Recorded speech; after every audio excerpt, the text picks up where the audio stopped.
religions have their own places. For example, like Muslims have mosque and Christians have church and so on and so forth. But in this case, we think that why the reason why Muslims use public places, for example, like Idul Fitri, they use field or something like that, it is because their places to actually pray, which is the mosque, could not accommodate the number of followers that who want to practice Idul Fitri itself. Ladies and gentlemen, we don't use field for our Idul Fitri because we want to show or be ria to other religions that we have big number of followers. It is because we cannot, our mosque cannot accommodate our number of followers, and that is why we think that we still have the rights to use the public spaces for our religious ceremonies, ladies and gentlemen, because it is our rights that has been guaranteed by the government for us to have that. Now, moving on to my point of substantive, ladies and gentlemen, which is we believe that religious ceremony is just another freedom of expressions that need to be promoted and to be protected by the government. No, thank you, sir. Yeah. No, thank you. In this case, we believe that religious ceremony is just the same of freedom of expressions. For example, like we believe that using religious attributes, for example, like if Muslim woman wearing hijab or a burqa, or even Christian using cross necklace in a public spaces, is just the same with us being conducting religious ceremonies in public spaces, ladies and gentlemen. Why is that so? Because we think that any religious attributes, including religious ceremonies, is our form to actually implement and to practice our religion at the very first place. And that is what has been regulated by the government, that government will guarantee that we can express or even practice our religions itself, ladies and gentlemen. No, thank you, sir. And we think that it is also a form or an implementations of us to the first point of our nation base, which is Pancasila, saying that we believe in the one and only supreme God, and that is why we believe that we should support our society to use public spaces for our religious ceremonies, because it's just a form of our society to actually show their expressions and to actually show their practices in practicing their own religions. And that is why we think that we don't have to seek any prohibitions for our public to ban any religious ceremonies held in public spaces, because our tolerance is already there, our society is already progressive, and we're not a barbaric society who would be easily triggered by any other religious ceremonies, and we think that we can live in a peaceful atmosphere of a society even though we are having religious ceremonies being held in the public spaces. We're very proud to oppose this motion. Wassalamualaikum warahmatullahi wabarakatuh. The member of opposition spent 4 minutes 56 seconds. 4 minutes 56 seconds. Now, to close the case of government bench, I would like to invite the government whip, Ms. Tanti. Time is yours.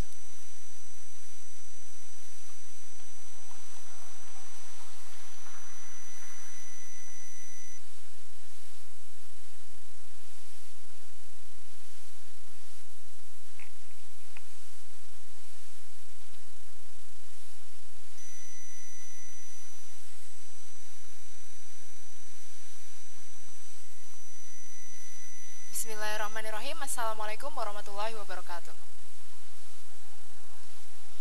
Good morning, ladies and gentlemen. What happened on this debate is we are not agree each other, of course. First of all, I would like to tell you about what is public spaces. The public spaces is the place which is belong to our nation, so every people could use it without talking about the religion itself. And then here we are talking about the religious ceremonies, which is just for a certain religion.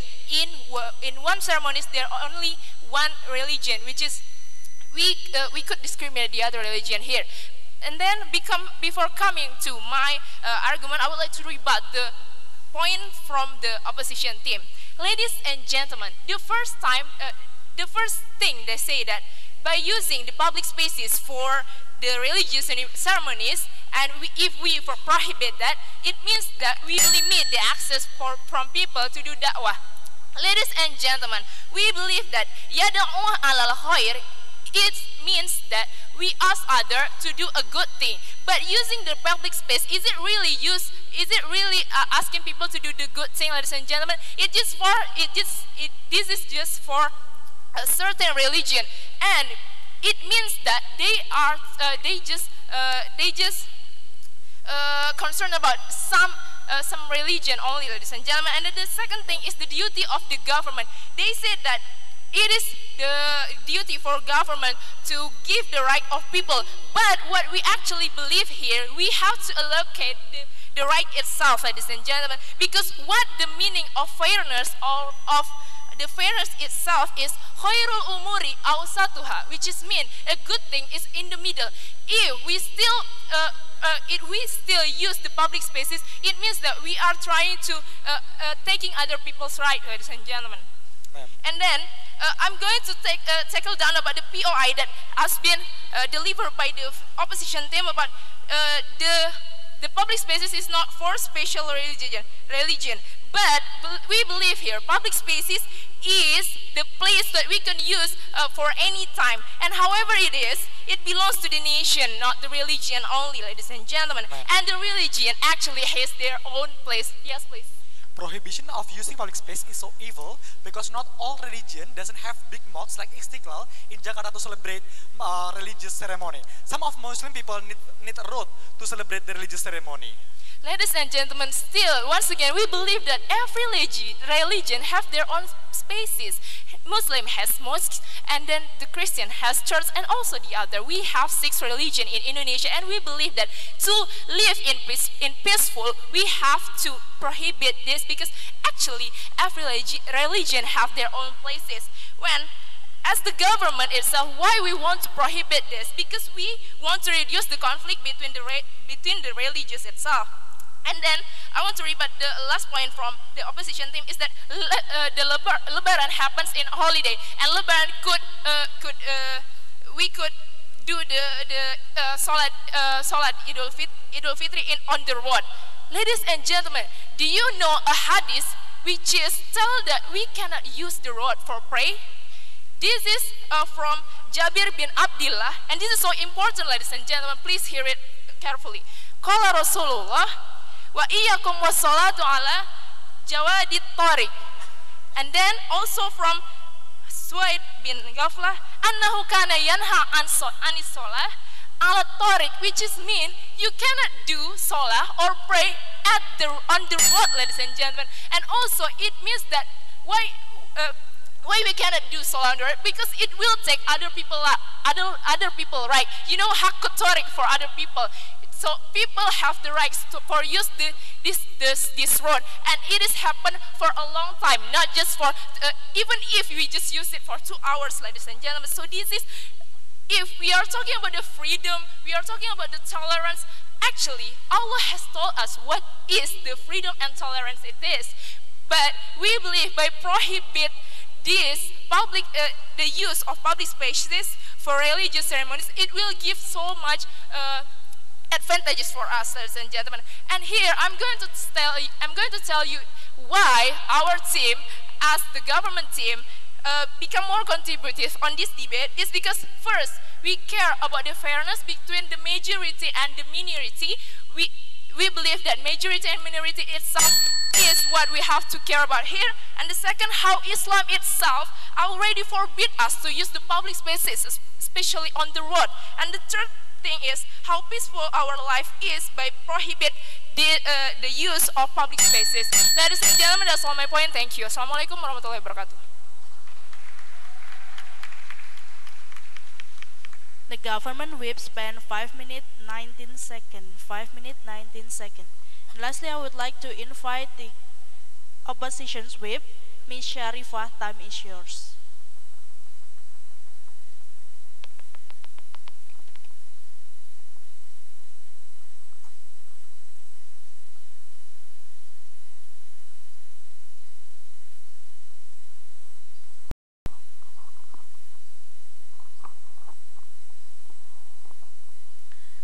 Bismillahirrahmanirrahim. Assalamualaikum warahmatullahi wabarakatuh. Mr. Chair, in my speech, I'm going to divide it into two parts. First, I'm going to respond to what happened in the opening opposition, and second, in the opening government, and second, I'm going to respond to what has been brought by the closing government. First, let's take a look of what has been brought by the opening government. We think that the opening government has only brought a simplistic idea without any explanation. Why is that so? Number one, they have never explained to us what is the exclusivity of religious practices that you should not allow it to be conducted in the public places. With their only explanation is that it disturbs the neighborhood. We say that if it's true that it disturbs the neighborhood, then it should not only be limited and discriminating the religious practices, ladies and gentlemen. They should also ban all public places to be used. No, thank you, sir. If that is so, then what is the use of public places if they say that it is belong to the society, ladies and gentlemen? Therefore, we believe that their whole idea is actually contradicting to their main premise. But even if that's so, I'm still going to give rebuttals towards this simplistic premise. First of all, they try to talk about it disturb the neighborhood. One, we have talked how that there is regulation limiting the way of these religious practices in exercising their activity. Second of all, we say that public places is not actually free. They are going to pay for the security. They are going to pay for the cleaning services, which shows that these religious institutions have the willingness of being responsible of also taking care of this neighborhood. Second of all, we also concede that we are going to disturb the neighborhood because we are going to use megaphones. There are a lot of people that's going to gather in the public places. But we don't think that it's going to be a problem. Why is that so? Indonesian society has been living side by side with different religion. Therefore, we believe that among Indonesian society, understanding and tolerance has been created. We say that, let's take a look in Bali, where the Balinese people have their activity, then another Muslim are not going to go outside their house also because they are going to disturb the Balinese in doing their practices. So thus when the Muslims are actually having Idul Fitri, then another religion are also tolerating it. It's actually an enough proof why we should not worry with the only reason that has been brought by the opening government. Second of all, we say that, secondly, they never explain to us why is it an absolute right for us to actually not being noisy to other people. We say that actually it has been a communal understanding. Secondly, we say that there is no other alternative for us in order to conduct these religious practices. We have explained to you even in the opening government how that there is the reason why we use public places is because we don't have any other alternative and there is no any place who can accommodate that, even our own mosque, ladies and gentlemen.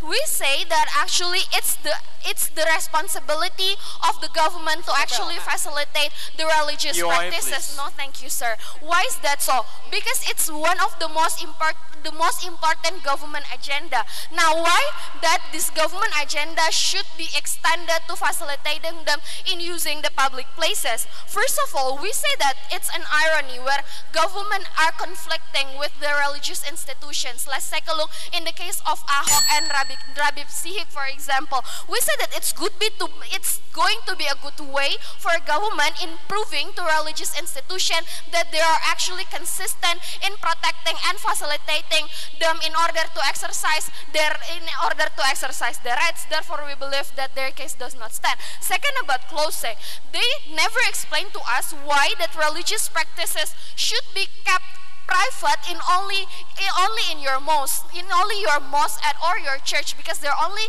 reason is because you have your own places. We say that religious institution actually have the incentive to practice their teaching in the public, for example, because they want to make it exclusive. We say that we also have to understand the religious institutions because it's their chance to actually counter the negative stereotypes saying that they are bad. It's going to be there it's going to be their only media to actually socialize to people about their activity. Second of all, we say the blameworthiness why they would use the public places should not be put on religious institutions. Why is that so? Because we see that government has not accommodated and even have only given very less subsidy for them to actually build a big mosque to use it for their religious practices. Therefore, we believe that it's important for us and it's our right to use the public places for religious practices. Thank you. The opposition whip spent 5 minutes 28 seconds. 5 minutes 28 seconds. This is the end of the quarterfinal shift 1. Thank you for all the debaters, the adjudicators, and all the audience. Says I hereby close this debate. Wassalamualaikum warahmatullahi wabarakatuh.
Assalamualaikum warahmatullahi wabarakatuh. Welcome to the second shift of quarter-final DE MTech 2017. In this debate, we're going to talk about this house opposes religious educations at the university level. In opening government, we have Universitas Lambung Mangkurat with Mr. Anwar as Prime Minister and Mr. Iksan as Deputy Prime Minister. In opening opposition, we have UIN Malang with Mr. Doni as Leader of Opposition and Ms. Fajrin as Deputy Leader of Opposition.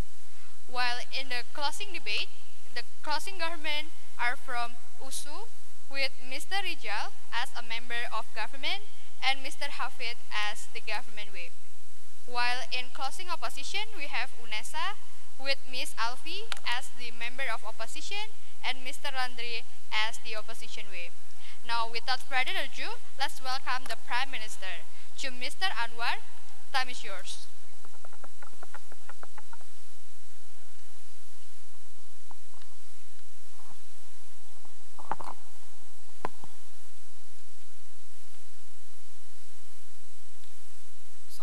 Assalamualaikum warahmatullahi wabarakatuh. May we all always in the God mercy. In here, religious institution in university is divided into two ways. The first is public university, the second is specialized institute of university. Public university is a secular university, that teaches a basic knowledge of the world, and a specialized institution like Institute Agama Islam is the institution that teaches about how the religious application toward the world. In here, we want to clear in our stand that we will oppose the religious teaching in the stand of in the public university. So we will oppose this kind of institution to teach the religious education at the university level. Why we going to do that? Now, before that, I will going to talk to you about how the principle of Islam.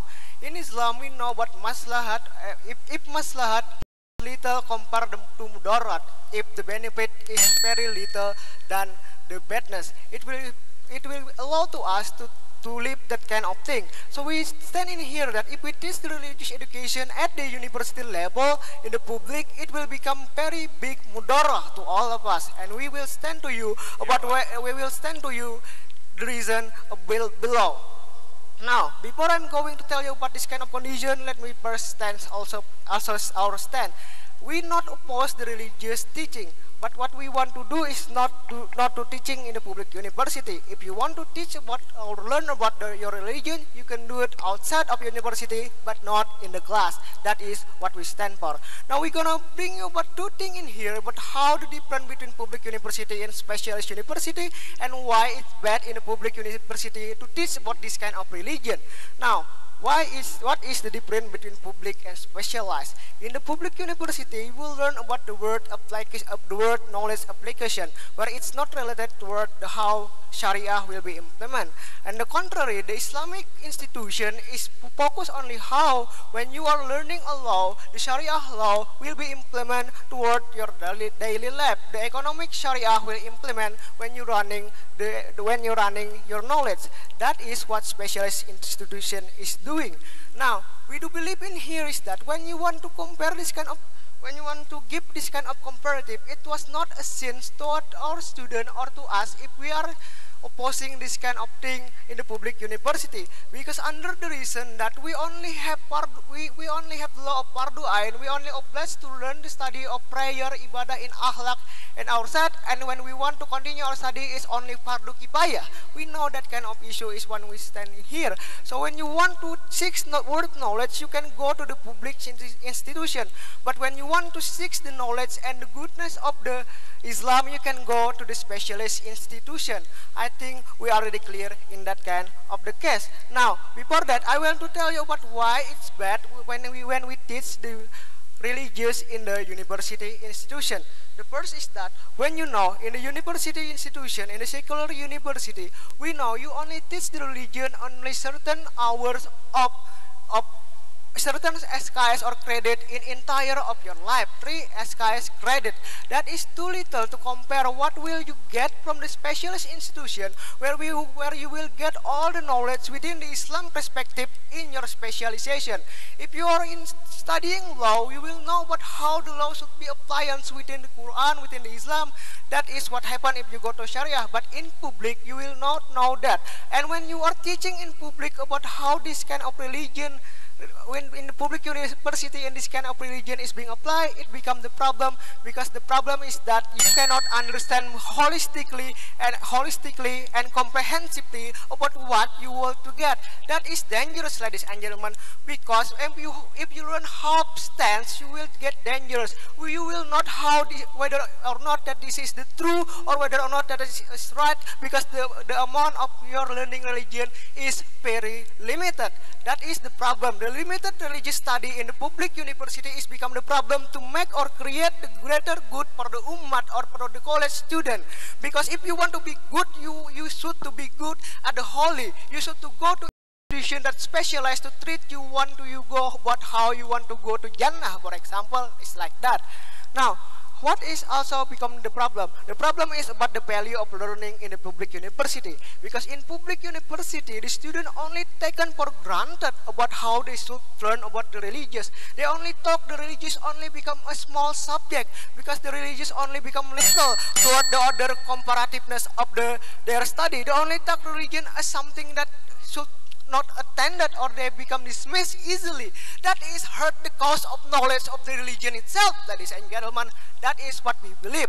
Now, to close this kind of case, we want to quote one of hadith that riwayah by Bukhari. Min husni islamil mars taqrumaha la yu'minun. Within the goodness of Islam is the people that live something that unnecessary. And we believe we already explained to you that this thing is unnecessary. Thank you. Wassalamualaikum warahmatullahi wabarakatuh. Wallahu alam bisawab.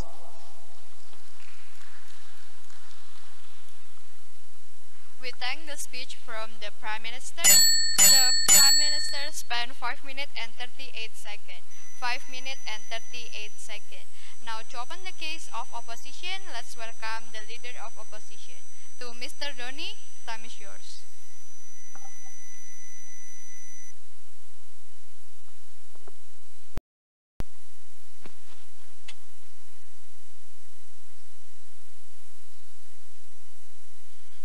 Bismillahirrahmanirrahim. Assalamualaikum warahmatullahi wabarakatuh.